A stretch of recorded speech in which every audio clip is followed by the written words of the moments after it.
This is Money Talks, a podcast hosted by the Job Opportunities Task Force, where our mission, as always, is to help lower wage workers advance to higher wage jobs.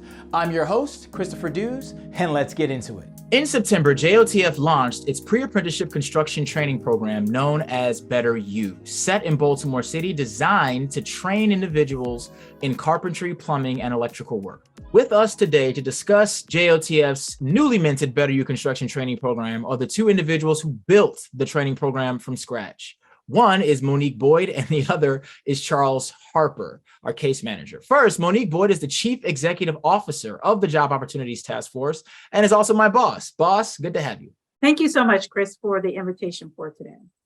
And we have Charles Harper, the case manager of the Job Opportunities Task Force, who both named BetterU Construction and has been leading on the recruitment and retention efforts, getting the program up and running. Charles, good to have you as well. Glad to be here. So, boss, let's start with you. How did you get into the world of workforce development, and how much weight do you put on skills training in the process of securing sustainable employment? Great question, Chris. So before joining JOTF, my experience has been working in the higher education sector.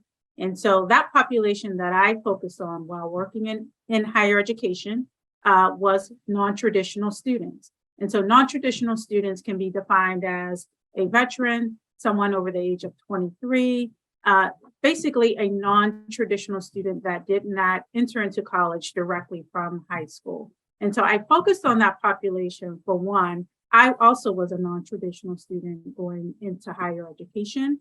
And then two, focusing around affordability, being a Pell Grant recipient, as well as understanding the impact of borrowing student loans, how that can have an impact on you once you graduate from college. That became my passion in terms of how I administered financial aid as an administrator in higher education. Where my passion interconnected with JOTF is the population that JOTF serves through our BetterU Construction Training program. And so those are individuals who are non-traditional students who deserve the opportunity to have access to low to no cost training programs. And so through our program with BetterU, it also places them on the pathway from low wage to high wage. And so working at JOTF, I'm able to use the experience that I gained in higher education to advance our programming at JOTF. So that is how my pathway came to be as it pertains to JOTF and workforce development. Charles, you are a lifelong Baltimore City resident and have deep roots to the city, being connected to Safe Streets Baltimore, as well as the Mayor's Office of African American Male Engagement. What drove you to this work, and what do you think most people miss about Baltimore City when they're not from here? Well, I didn't get drove to this work. This work chose me. I'm always very clear about that. And when I say why it came to me. Growing up in Cherry Hill, you see a lot, right? And while in school and undergrad, we learned something from one of my former teachers, one of my former professors, that, your pain becomes your purpose becomes your passion, right? And so just growing up, seeing family members battle with substance abuse, alcoholism, all those things, and also seeing a lot of children that didn't make it to see a brighter day, right? And so just being one of the ones that made it out gives me hope that there's a better tomorrow, right? And so what drove me to this work is just always wanting better, for my community, always being that voice. A lot of times people's voice gets stolen, and we are the forgotten population, as we always say about Cherry Hill. We're the forgotten ones. And so just being that advocate for the forgotten ones, so what have you. I've been doing this for almost 4 years. JOTF is actually the first organization that I actually applied. Well, not the only, but the first organization that took a chance on me when I first came out of college in 2018. And so I was the original case manager for our former program, and still here. Thank you both. So let me just go ahead and ask. So the BetterU Construction Training Program centers around three major fields, and it's a pre-apprenticeship construction training program, but it centers around carpentry, plumbing, and electrical work. Why those specific fields? And is there a market for that right now? we held a study group or focus group, as we call it, with one of our with like 14 to 15 of our alumni. And one of the major questions was, is the construction industry still relevant? Right? We know that we had a lot of success in our previous program or what have you. And so a lot of them now, a lot of the people that have gone and completed the program are now journeymen or journeywomen. Some are now like finishing up apprenticeship school. And so when we heard that there's a huge market, a lot of builders going on, we still have the 21st century for Baltimore City Public Schools need to be completed and things of that nature. We thought, why not, right? But not just make another construction program. We had to think about what will set us apart from other programs, right? Everybody's doing construction training in a different program, but what will set us apart? And so we thought about one, making sure that our material is up to date, right? What is the current thing that's being taught? So we was able to connect with partners, get updated material and things of that nature. We was also able to receive a very gracious donation of some laptops and things of that nature. So we're now bringing everything to 21st century. And then we also thought about, what is that missing piece that a lot of people isn't talking about, right? And that's that social and emotional piece when it comes to our participants and things of that nature, right? And knowing that, a lot of times employers don't know how to communicate with with those that are coming for the job, right? So we put all that stuff together, and this is where we come up with a better you, right? A better you today for a better you tomorrow, right? And then a better you creates a better future, not only for you, but also your family. And in addition to that, we also conducted a landscape study of what is the job market for the construction industry. And so we were taking a look at what's in demand. So I know, Chris, you asked the question, why those three sectors? And so according to the projection of the BLS, right now, there's approximately 449,000 open positions in the construction sector. That includes the three core that's related to BetterU: carpentry, electrical, and plumbing. So we were also very intentional about not only having a program that would serve the community and our constituents, we wanted to know, is there a pipeline for jobs in these three core areas? And so we basically did that study to ensure that we not are only training individuals, they are not only receiving a certification, but they are also being placed on a job that will lead to high wage jobs. Thank you guys for those excellent answers. Let me ask you, because when people join a program, they're going to want to know, how much does the program cost? So at this current moment, as you know, as the great Fat Joe would say, yesterday's prices is not today's prices. Our program is free $99, right? But it costs $8,500 to put someone through the program, right? And do that, you receive everything from materials, your certifications, OSHA, CPR, first aid, and our newly added certification, our Flagger certification. So all that is included in our free 99 program, as well as your stipend that is yours as well. To that point, this program, again, as Charles mentioned, it is free to our community constituents. But in order to have a free program, we need to have the financial support. And so, having the opportunity to have support from national and local foundations, as well as our private donors, we just want to thank those individuals who invest in JOTF so that we can provide a free opportunity, so that we can provide a free program to our Baltimore City residents. And again, the mission of JOTF is advancing low-wage workers to high-wage jobs. And so that is exactly the purpose of BetterU.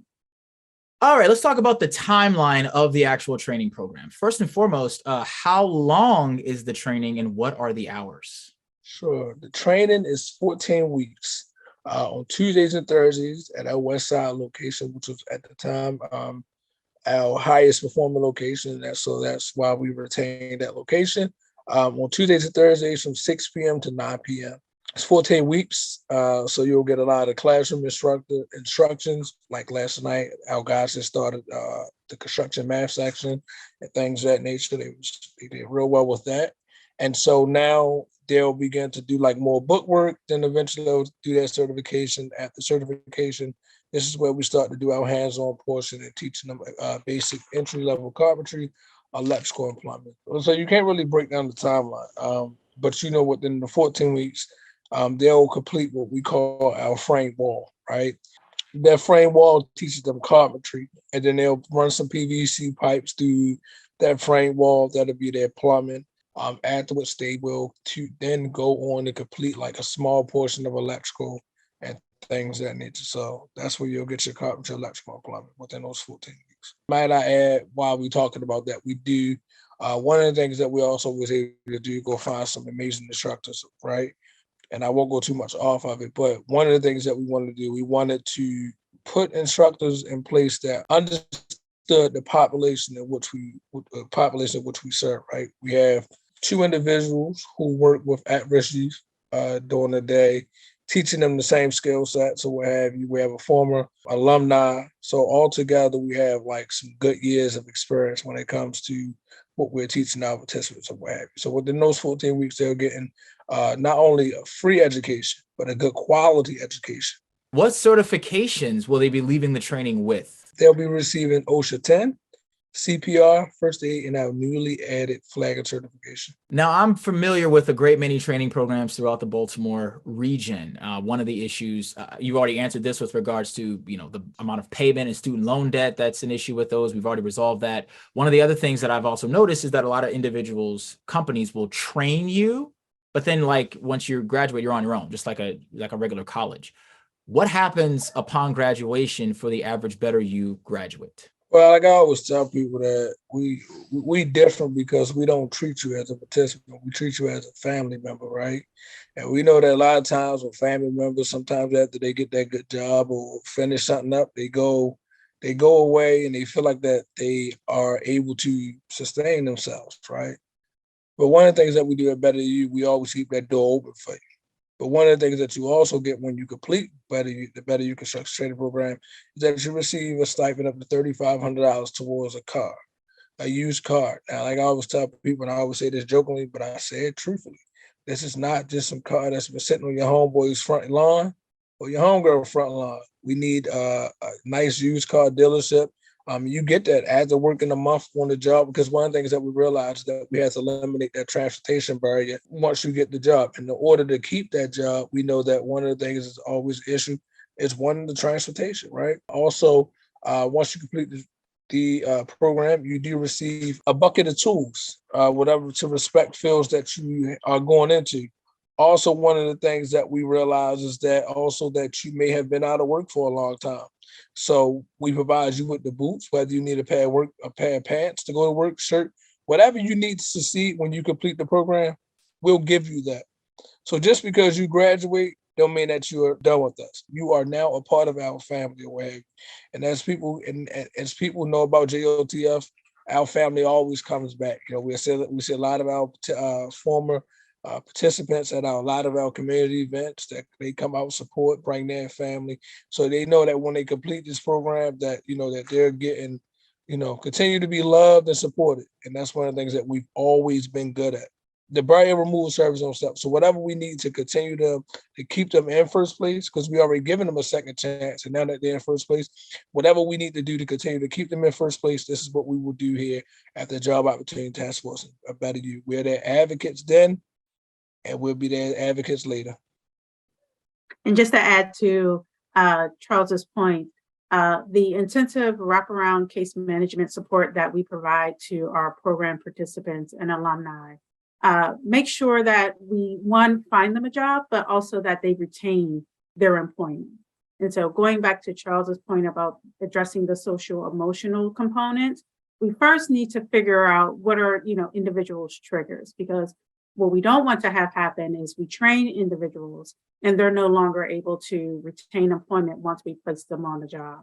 And so while they're in the program, before we even have them interview with employers, we make sure that we train them to, one, learn about conflict resolution, time management, which is also linked to our stipends that we provide to program participants.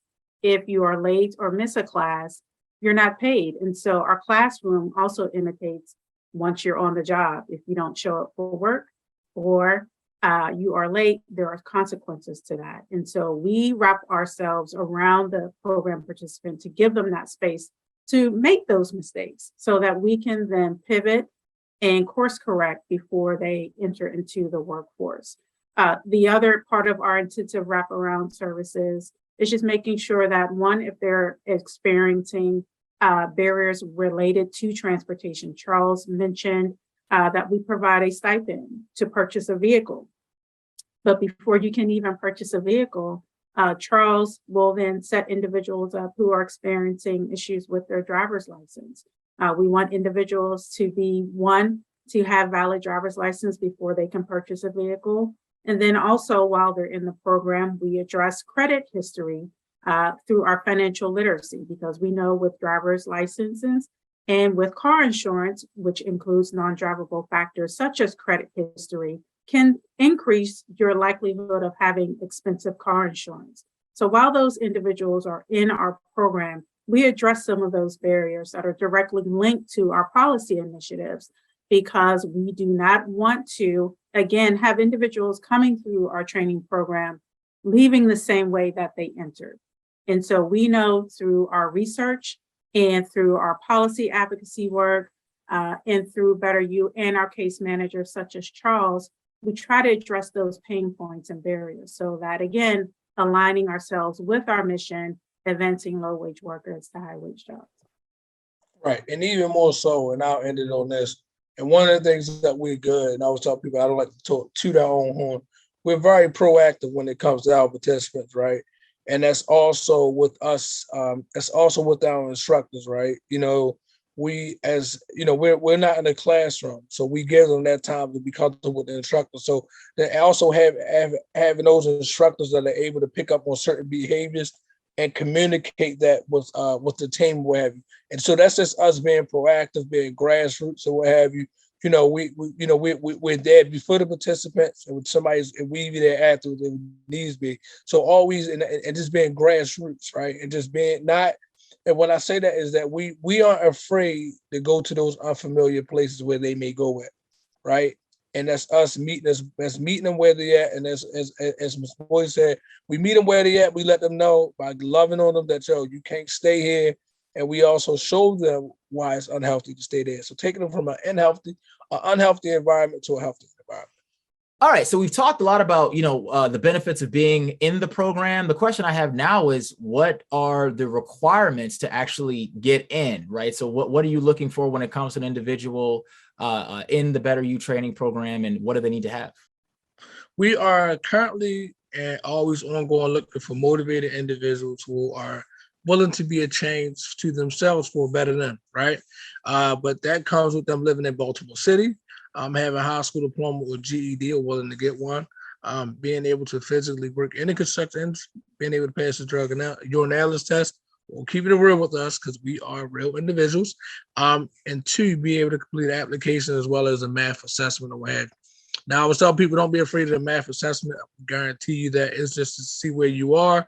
And I guarantee you we'll build you up as we go along when it comes to that. Thank you for that. Mr. Harper, now, since I know that you have been leading on the recruitment efforts, this is my question for you. What makes the ideal BetterU candidate? Someone who's tried and hasn't been successful, right? Someone who has realized that sometimes that they're in their own way and they want to be shown a better way, right? That person that's struck out in life and they just want to get back onto the home plate and hit a home run. And so, you're looking for that expungement services. You're looking for someone to just give you a voice, someone just to encourage you along the way, someone that's going to motivate you to put skin in the game. Because as I tell everybody, we're not going to do all the work for you. You're going to help me out as we help you. So we want somebody that's going to put skin in the game, someone that's going to be committed. And as I always tell people, if you commit to us 14 weeks, I can promise you, if your mind is open, and your heart is clear, I guarantee you that you'll change for a better year. So those are the ideal candidates, right? Someone that's like, I tried my way, it's not working. Let me show you a better way. Come on in and have a seat. We got you.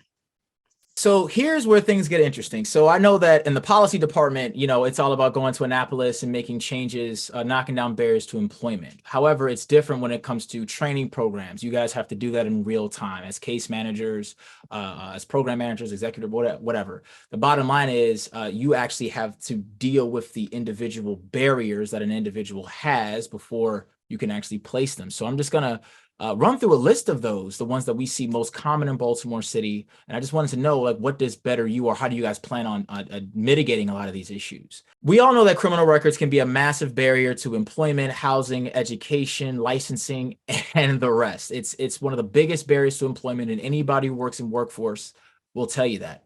Here's my question for you all. What does the BetterU training program do to mitigate that barrier when it comes to placing individuals with employers, or just, being a part of the training program? Will a criminal record stop an individual from being successful when it comes to placement? One thing I want to shout out is our partners, right? Our partners is also another reason why we are successful in what we do.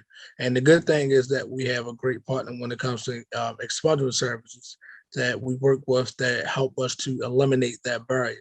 Also, we have a great job placement guy that also goes out and look for background-friendly employers, right? We also know that construction industry, a lot of their jobs are background-friendly. So we always take an assessment as to, it's always individual-based. And that way, so also when they complete, we're able to know that we can place them in certain jobs, right? We know that sometimes you can't file for expungement to every case that you may have pending is now closed or what have you. Then we also know that you still have to wait to get that expunged or what have you, which you can always come back. Even after the 5 years, once everything is over and you can get expungement, you can always come back home and we'll help you get that expunged. But we always look at the individual themselves and to see what they can do and what they cannot do. So that's another thing, right? So we know that also when our job placement person is going out and establishing these relationships, one of the key questions that he asks is, are you background friendly, right? Now we know some backgrounds are just not acceptable and things of that nature, but knowing that we have a partner, one, that helps us to eliminate that barrier, and two, we have a job placement as well as a policy team that goes out and advocate on behalf of our people, and also allows us to find those great places of employment that provides our participants with a livable wage so that they can sustain their family as well as themselves. All right, let's talk about education. It is well established that in Baltimore City, at least according to an Able Foundation report, that up to 20% of working age individuals in Baltimore City do not have a high school diploma, right? That's roughly 81,000 Baltimoreans, and it's not necessarily a large city to that capacity. Here is my question. Knowing that formerly incarcerated individuals, which I know that you all do a great job of working with, have a reading level and a math level between 5th and 8th grade, how are we mitigating the education barriers that are going to be required to work in that construction industry? So we eliminate any barriers to apprenticeships, all right? So we have, like I say, as I mentioned, so one of the things is that we have 2 instructors who are currently teachers, right? And so they know, they not only teach the younger population of which we serve, so they understand the older population. And so those that do not have that high school diploma, GED, again, it's all about having that partnership, right? Having that referral partner, right? So it's also closing that gap, right? We don't provide one thing, but a partner of ours does. So we're making sure that we connect those persons. So if there's a reading barrier, we find them those resources away, right? We able to do assessments through CASA, so we're able to find where they're at as far as reading or what have you. So if we know that they are on a 4th grade reading level, right? We meet them where they are. Again, what we do at BetterU, we meet you where you at, right? And we let you know that you cannot stay there. So we provide you those things so that you are able to advance. And the record has shown that the great success that we've had through our amazing policy team, a program team, as well as our leadership. This is something that we do. We eliminate barriers. Our case managers, we go to bat for our people, right? So that's what we do. So in addition to Charles's point, about how we address the literacy barrier, ensuring that once individuals are enrolled and admitted to BetterU, if they find themselves not in reading at the level that is required for them to make that transition from pre-apprenticeship to apprenticeship, because that's the whole focus of our program, is to take them from pre-apprenticeship to apprenticeship. We make sure that we insulate themselves with the services through our partners to ensure that they are reading at the 9th grade level upon leaving the program or graduating from the program, because we know that literacy is important.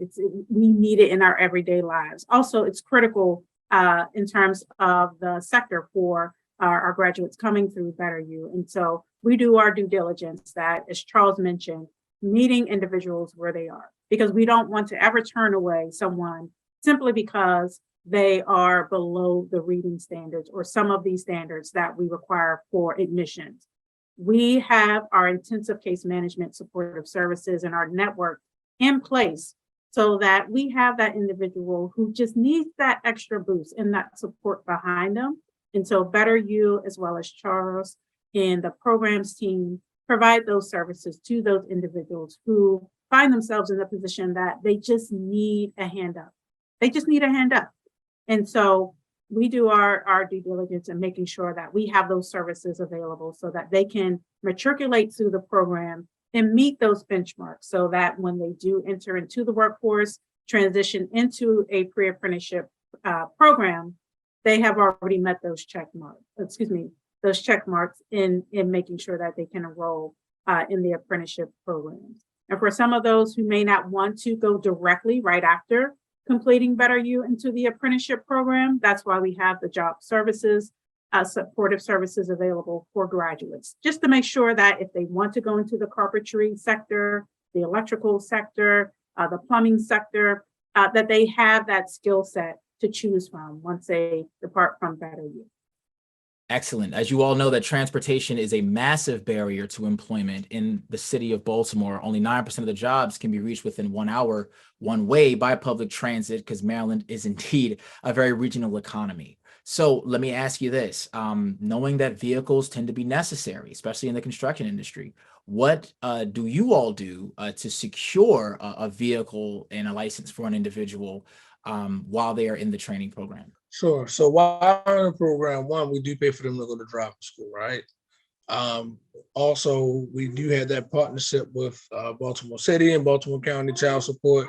Whether we have a non-custodial parent whose license may be suspended or something like that, we're able to work with them to eliminate that barrier as well. Also, if there's any fines and fees from MDA, whether it be like flags or something like that, we're able to eliminate that barrier as well. So again, any barriers to employment, we're able to attack that, whether it be child support, paying for them to go to driving school, providing them with the vehicle to take their driver's test, assisting with fines and fees, any type of letters of support, or anything of that nature, whatever they need when it comes to eliminating that transportation barrier, that's what we do. And again, these are things that we've done, not what we do, but we have done and continue to do. We'll do that or what have you. So whatever we need to do to eliminate a barrier for our participant or our family member, this is what we do. We want you all not to complete our program and go hop over to another one. We are your first and your last resort to employment and sustaining yourself for you and your family. And to give, additional context to the transportation barrier, as Charles has mentioned, we've given over since for each class, we give about, 5 to 10 cars for each class. And so that is something that has become, a way to alleviate just the barrier about thinking about how I can get to work. And so we know that transportation is a barrier when it comes to employment. We know that sometimes using public transportation is not an option. We've known that, there's been studies on our public transportation system that the on-time rate is not what it means. It is not the on-time rate. It could be 5 minutes early or 5 minutes late. And so if you can imagine, if you are using public transportation and you need a connecting bus or a transfer, if that bus that you were relying on came 5 minutes early and you need to connect to a bus, you're now going to be late to work. And so as your employer, you could be seen as tardy. And so that could lead to unemployment. So we know that transportation for our graduates is a necessity. It is essential. And so we do provide that service and support to our alumni through BetterU. Wonderful. So you help them secure employment, you give them the skills training, you knock down as many barriers as you possibly can. Here is my last serious question. How does one sign up to build a better you for themselves? Sure, there's several options. Just get in contact with me by giving me a call, 410-725-8341, or completing our online application, one of the things that we was able to start during the pandemic. Also, just coming to one of our information sessions, either on Fridays at 9 a.m. at Al Daly Braid Employment Center, 725 Falls Way, or on Tuesdays at our Westside location, 4910 Park Heights Avenue, 3 p.m. every Tuesday. Beautiful. Thank you for that, Charles. And lastly, is there anything else that you want people to know, listeners, to know about the BetterU Construction Training Program? We are a program where you are always first and we are always second. We focus on our mission and not our position. So if you're looking for a program that will always continue to build you up and to put you in the first place, here we are. We always recruitment. We have another class that'll be coming up very soon. After 14 weeks. So again, get in contact with me. I promise you this is an experience that you won't forget. We have some of the best education, best educators, the best case managers, the best advocates. We have the best everything. And I'm willing to toot my horn. And I always tell people that I don't sell this program because I work for this program. I sell this program because it actually works. As you can see, I guarantee you, if you walk on some of these construction sites, you're going to run into one of our alumni and they'll tell you about the great things that JOTF has done for them and continue to do for them. We've always just a phone call away, and that's the type of program experience that you should want. And if that is what you want, here we are. And also to end with that, thank you so much to Chris and to Charles for having the space for us to discuss JOTF and to discuss our new program, BetterU Construction Training. One of the things that I want individuals to take away listening to this podcast is that, JOTF, we are an organization that has 3 strategies, one of which we are discussing today, which is our BetterU Construction Training. Our first strategy is programming. In addition to that, we have a community bail fund, and that community bail fund was started during the pandemic. And the purpose of it was to bail out individuals who cannot afford their cash bail. And so starting that program, we also infused it with our intensive case management supportive services, in addition, giving those individuals the space and opportunity to enroll into BetterU. And in the event that individual is not interested in construction, that's quite all right. JOTF, again, has the resources to connect individuals to things that they need. So if that is mental health services, whether that is looking into real estate and purchasing your first home, how do you resolve credit history and discrepancies, JOTF has positioned itself to serve the community through our construction training program as well as our community bail fund. The other component to that is research and education. And research and education, it basically helps support the strategies within the organization. And so we make sure we do our due diligence to survey the landscape of the construction industry and other high growth industries so that we can then look beyond BetterU Construction Training in support of the community as well. And then lastly, our public policy and advocacy strategy. We mentioned that throughout our podcast today about how the barriers that our program participants face inform and influence our policy initiatives going forward. And so our policy team that consists of Christopher Dews make sure that the constituents' voices are heard in terms of the barriers that they're facing so that we can then impact and influence and change the laws that are on the books or create a law so that, again, it ties back into the mission of the organization, which is advancing low-wage workers to high-wage jobs. And as the senior policy advocate of that policy team, I cannot highlight enough how different that makes this construction training program and JOTF than any other force that you've dealt with, right? Individuals come up with a barrier, we do research on those barriers, and then we take it straight to the head, to Annapolis, to try to make changes in the law, not just to benefit our graduates, but to benefit people all throughout the state who are facing the exact same situation. So Monique, Charles, I want to thank you both for being here on this podcast with us today. Thank you for taking the time, and we'll talk to you later. This has been Money Talks, the JOTF podcast, where our mission, as always, is to help lower wage workers advance to higher wage jobs. If you enjoyed this video, let us know by leaving a like, subscribing to our content, or sharing this video with a friend. And do not hesitate to donate to the work of JOTF by clicking the link in the description box below or going to jotf.org/donate. I'm your host, Christopher Dews, and I look forward to seeing you at the next one.